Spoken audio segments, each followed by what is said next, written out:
ပူဇော်ပွဲအခမ်းအနားကို73ရက်လ2023ခုနှစ်တောက်ကြနေ့တွင်ဗဟန်းမြို့နယ်ဝင်ကဘာလမ်းရှိရုပ်ရှင်အစီအရုံးတွင်ကျင်းပပြုလုပ်ခဲ့ပါတယ်။ကျွန်တော်ကတော့ရုပ်ရှင်နဲ့ဗီဒီယိုသို့ဆောင်ဖုံးပြစောပါဓမ္မဥမနေပါတယ်။ကျွန်တော်ဥပကျမ်းပါခင်ဗျာ။အခု46ကြိမ်မြောက်ရုပ်ရှင်တက်ကြီးပူဇော်ပွဲမှာကျွန်တော်တို့ဘယ်လိုကောင်းမလဲကိုလူကျော်အဖွဲ့ကနေမှကျွန်တော်တို့လာပြီးတော့လော်ဝပေးတာပါ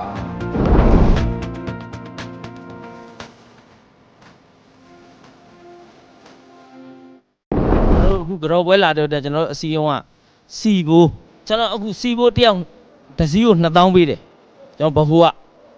ထုတ်ထားပဲဒါပေမဲ့ဘန္နာရင်းမှုကပေးတဲ့အတွက်ကျွန်တော်ထုတ်ထားလဲ2000ရတယ်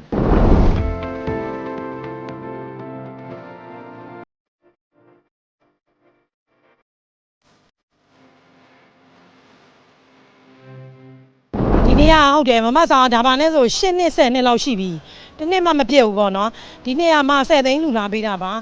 အဲ့တော့ဘာဖြစ်ကိုမှလည်းအမေတွေဖေတွေမရှိတော့လေဟိုဘယ်လိုပြောမလဲဒေါ်ဝင်းရွှေတို့အဲ့လိုဒေါ်မြင့်မြင့်ခင်တို့တွေ့ရကိုအမေတွေတွေ့ရတယ်လို့ပဲဟိုဒေါ်ချိုပြုံးတို့နောက်တော့ဒေါ်မြင့်မြင့်ခိုင်တို့တွေ့ရတာလေအရန်လဲချောကြတယ်အားလဲကြတယ်အဲ့လိုမျိုးသူတို့လိုမျိုးလည်းဖြစ်ချင်တယ်နောက်တစ်ချိန်ညရင်လေအဲ့လိုမျိုး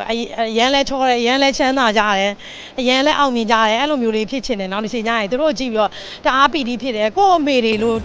ခံယူဖြစ်တယ်ပေါ့နော်ဟိုကိုမအဖေတွေမေတွေမရှိတော့ကိုအဖေတွေမေတွေလို့ခံယူဖြစ်တယ်ဟုတ်အမတစ်နှစ်လောက်ပဲပြက်ဘူးတယ်ဘာဖြစ်လို့ဆိုအမအဲ့ဒါလည်းပတ်စံလူခဲ့သေးတယ်အဲ့ပြက်ခဲ့တဲ့နှစ်ကောင်မှ9သိန်းလောက်လူပြီးမှအမ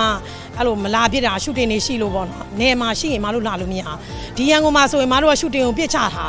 ရှူတင်ပြစ်ချပြီးတော့အဲ့လိုမျိုးကိုလာပြရတာပေါ့နော်ဘာပဲဖြစ်အသက်ကြီးရဲ့သူတွေကိုခါဝါပြရတာလဲဖုံးငံမြင့်တယ်နောက်တစ်ခါကျတော့ဟိုလူကြီးမိဘတွေကိုအဲ့လိုရပါဘောနော်မြေမတော်တာရှိဆုံးမပေးပါ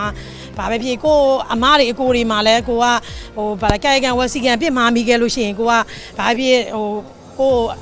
မတော်တာရှိဆုံးမပေးပါဆိုရဲအမတွေကစိတ်ဆိုးရခက်တာပေါ့နော်ဘာပဲဖြစ်ကိုကအဲ့လိုမျိုးလေးပေါ့အဲ့လိုကိုချစ်အောင်ပြရဝါစားဆိုတာနှုတ်နဲ့ပဲပေါ့နော်ချစ်အောင်နေတာပါအဲ့ဒီအတွက်ကြောင့်တွေးတော့ခဏလေးမှာလူတွေနဲ့ချစ်ခင်ပဲနေတယ်နောက်တစ်ခါကျတော့အဲ့လိုမျိုးပေါ့နော်ပျော်ရွှင်မှုတွေရပါတယ်အမကတော့လှူရည်ဇက်လက်နဲ့မကွာပါပဲမနေ့ကတော့ရေဘေးမှာအမတို့30အမတီးပြီးတော့သွားလှူပြသွားသေးတယ်အဲ့လိုရေဘေးဒုက္ခသည်တွေကိုလည်းအရင်ဥပြပြလေးသွားပြီးတော့လေသွားလှူခွင့်ရတဲ့အတွက်ကြောင့်လည်းအမရန်ဝမ်းသာပီတိဖြစ်ရတယ်ဘယ်လိုခံစားရလဲဆိုတော့ပျော်တာပေါ့နော်အကို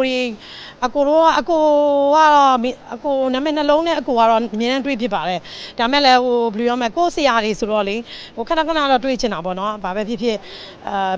အနုပညာမနမကြီးတွေးရတဲ့အတွက်ကြောင့်လည်းဝမ်းသာပါတယ်လို့ပီတိဖြစ်ရတယ်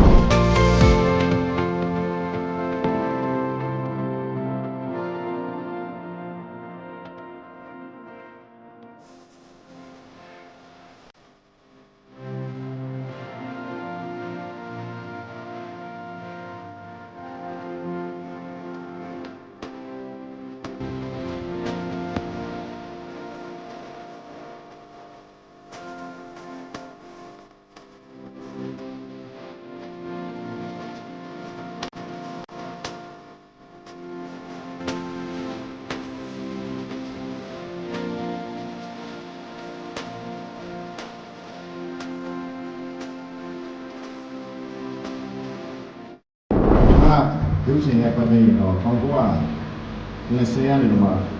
1945အထိဒါတို့လူတွေပြုပါလာတယ်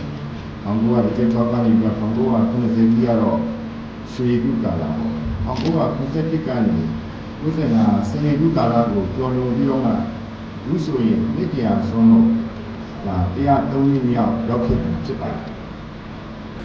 ယ်ဒီရုပ်ရှင်သက်တာကာလတစ်ချောင်းလုံးမှာဒီနေ့စင်ပေါ်မှာဘူသောကြောခံနေတဲ့တတိပညာရှင်များဟာနိုင်ငံတို့ဒေသတို့ပြည်သူတို့ကိုလူပညာဆွမ်းအားနဲ့စောင့်ဆောင်တဲ့သူများဖြစ်တဲ့အတွက်ကျွန်တော်တို့ဒီစာနဲ့ဒီသားစာဘုံယူကြောပါကြောင်းနဲ့နိုင်ငံတော်ကိုစား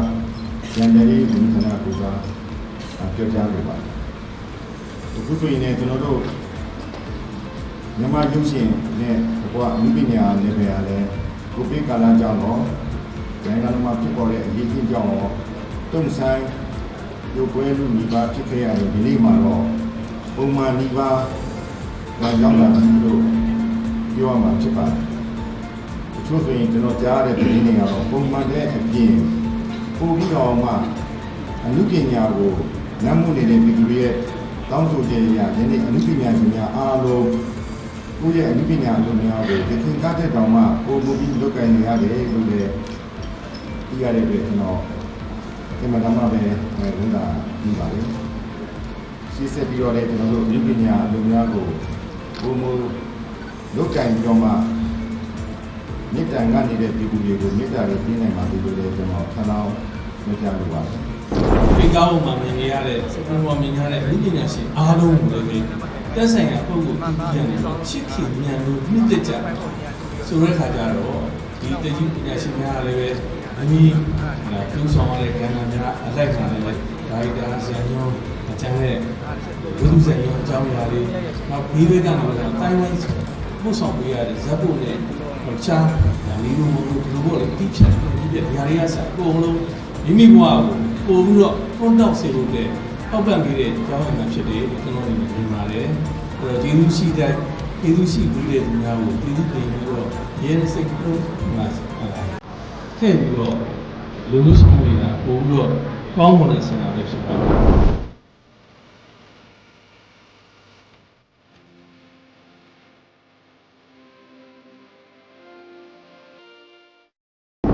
ရုပ်ရှင်တွေကတော့103နှစ်ဖြစ်သွားပြီပေါ့။နောက်1920ကစတာ။တကြီးပူဇော်ရဲ46ကြိမ်မြောက်။တကြီးက140ရှိတယ်။140ရှိတော့ကျွန်တော်တို့ဒီကမ္ဘာနဲ့က140မကောက်။မကောက်ဆိုတော့ဟိုနည်းနည်းလေးပဲကာတော့ပေါ့340ပဲကာပါဆိုတော့အဲ့ဒါအခုကျွန်တော်တို့ကအောက်ကခမ်းပါပါလို့တော့33ယောက်34ယောက်ဖိတ်ပြီးတော့ဒါကတော့ဟိုရဲအကုန်လုံးဆိုလို့ရှိရင်ကျွန်တော်တို့ဟိုဘိုးဝါးကြီးသားလို့အပြိုဒီပြည့်အဲ့လိုကမ္ဘာကျယ်မှာရမှာ။အဲ့တော့ရှိတဲ့ကတော့တယ်ကတော့ပြီးတော့အဲ့ဒါတွေကိုကျွန်တော်တို့ကဟိုတဲ့ပေါ့စေးပစ္စည်းရယ်ဟိုအလှပွေရယ်ပေါ့အလှပွေတွေဆိုလို့ရှိရင်လည်းအဲ့ဒီ73ရက်ဆိုတော့16ရက်တိလောက်ကြာပါအဲ့ဒီလှပွေတဲ့စေးပစ္စည်းတွေနဲ့ပြန်ပြီးတော့ပြန်ပြီးတော့ကျန်တဲ့လူတွေပါပြေးပါစေးအမျိုးပေါင်း60ကျော်လောက်ရတယ်ကတော့ကတချို့တွေကလည်းဒီလိုရှိတော့ပေါ့တချို့တွေကလည်းအဲ့ဒီကတော့တာဟိုပပါလို့ပါကြဆိုအဲ့ပြဿနာရှိတယ်ကတော့တာပပါအောင်ဆိုပြီးတော့ဒီပါလည်းနေရာမရှိဘူးနေရာမရှိတော့ကျွန်တော်တို့ကနှမျိုးစဉ်းစားတာပေါ့တစ်ခုကတော့တဲ့အကြီးအပြည့်အသက်အရွယ်အပြည့်ကြီးတဲ့လူကြောကျင်တယ်နောက်တစ်ခုကလူသိတဲ့လူကိုကြောကျင်တချို့ကျတော့လည်းပြောလိုက်လို့ဘယ်လူဆိုလို့ရှိရင်မသိဘူးမသိတာသိတဲ့လူဖြစ်တောင်မှပဲအစည်းအဝေးဟိုပြပေါင်းများစွာအလုံးလုံးတဲ့လူတွေပါအဲ့ဒီလူဦးစားပြီးပေါ်တော့လူက30millionပဲဒီတက်ကဟိုလေကြောလိုက်တာအဲဒီလည်းကြက်တဲ့လူတွေလည်းကျွန်တော်တို့ကပြစ်ပယ်မထားဘူးကြက်တဲ့လူတွေအကုန်လုံးလည်းဟိုကြောပါဆိုတော့အခုကပတ်စာဒီနေ့ရတဲ့ဟာတွေဆိုကျွန်တော်တို့ကမလုပ်ရသေးဘူးရှေ့ဟာတွေဖွဲ့ထားတာဒီနေ့ရတဲ့ဟာဆိုတယောက်ကိုဘယ်လောက်ရမယ်ပါညာပေါ့အဲ့ဒါပြောရှိသေးတယ်အဲ့ဒါနဲ့ပေါင်းလိုက်ပြီးတော့မှနောက်လူတွေတော့ရှင်းသွားတော့ဗောဒီနေ့ပေးတဲ့လူတွေဆိုရင်ပထမရတဲ့ဟာဟိုဒီမှာရုပ်ရှင်ဆိုတာ2သိန်းရယ်ဟိုအဲဘာကလို့က9000ရယ်မင်္ဂလာဥစော်မေးကတယောက်1000စီရယ်အဲ့ဒါကတော့ဒါအကျိတ်တွေရတဲ့ဟာပေါ့36000ကျက်တဲ့ဟာတွေရှိတယ်ကျက်တဲ့ဟာတွေကဘောဒီနေ့ပါရအဲ့ခုနကလူစည်းနဲ့ပြပေးရပီတိပြတော့ပါတော့ကျွန်တော်တို့ကပို့ပေါက်ကိုလည်းပီတိဖြစ်တယ်နောက်တစ်ခုကလည်းဟိုရုပ်ရှင်ကစောစောလိုကရုပ်ရှင်ဆိုတာကျွန်တော်တို့ကဘာပြရုပ်ရှင်ဖြစ်တော့ဆိုရင်ကြားတာကြားဘူးလေဘာမှကိုမသိဘူးဘယ်လိုမှကိုမသိတာဒါပေမဲ့အဲ့ဒီဟာကိုအဲ့ဒါကျွန်တော်ရုပ်ပဲပါကေဥပဘောလို့ဘာလို့ကနေမဖြစ်မနေစူးစမ်းလို့ကျွန်တော်တို့ကဒါဟိုဒီလိုလက်လျှောက်နိုင်တာပေါ့လက်လျှောက်နိုင်တယ်ဆိုသူပေါက်တဲ့လက်ကိုကျွန်တော်တို့နောက်ကလူတွေကလိုက်ရုံပဲလိုက်တာဟိုဗီဒီယိုတို့ဘာလို့ပြောင်းသွားတယ်ဆိုတော့ဒီလမ်းပဲရိုက်တာအတူတူပဲဆိုတော့သူတို့ကဘာဖြစ်ကျေးဇူးရှိတယ်ကျွန်တော်ကဒါလေးကျွန်တော်လည်းဒီနေ့ဒီမှာလုပ်နေတယ်ဆိုတာကတော့အဓိကကတော့ဒီဟာတွေကျွန်တော်ဇက်တုတွေရေးတာစိတ်နဲ့တခါတည်းမတရားတွေရေးအဲ့ရပတ်စက်တွေရပေါ့အဲ့ဒါတွေနဲ့တော့ကျေးဇူးရှိတယ်ဒါကိုပြန်ပြီးတော့ရုပ်ရှင်ကိုကျိုးပြုပဲဆိုတာစိတ်နဲ့ကျွန်တော်ကလုပ်ကြတာဟုတ်အဲ့တော့အကုန်လုံးကဟိုနောက်လူတွေကလည်းအကုန်လုံးကဒါမှရှေ့ကဟိုတက်ကြီးတွေဟလာကျိုးစားလက်ပေါက်တဲ့လက်ကိုငါတို့လျှောက်တယ်အဲ့တော့ငါတို့ရဲ့ဆရာသမားတွေဘိုးဘွားတွေကိုကြောသိနေဆိုတဲ့စိတ်ပြိုးလေးသူတို့ရှိလဲရောက်သွားရင်ဥဆက်သွားရင်တော့ပိုကောင်းတာအဲ့လိုစိတ်ပဲလုပ်တာအခုတင်ဆက်ပေးခဲ့တာကတော့မြန်မာရုပ်ရှင်နဲ့တက်ကြီးပူဇော်ပွဲအခမ်းအနားကို YE ဘက်မှရိုက်ကူးတင်ဆက်ပေးခဲ့တာပဲဖြစ်ပါတယ်။နောက်လာမယ့် YE ဘက်အစီအစဉ်တွေမှာလည်းဘလို့စိတ်ဝင်စားစရာကောင်းတဲ့အကြောင်းအရာတွေကိုတင်ဆက်ပေးမလဲဆိုတာကိုစောင့်မျှော်ကြည့်ရှုပေးကြပါအောင်ရှင်။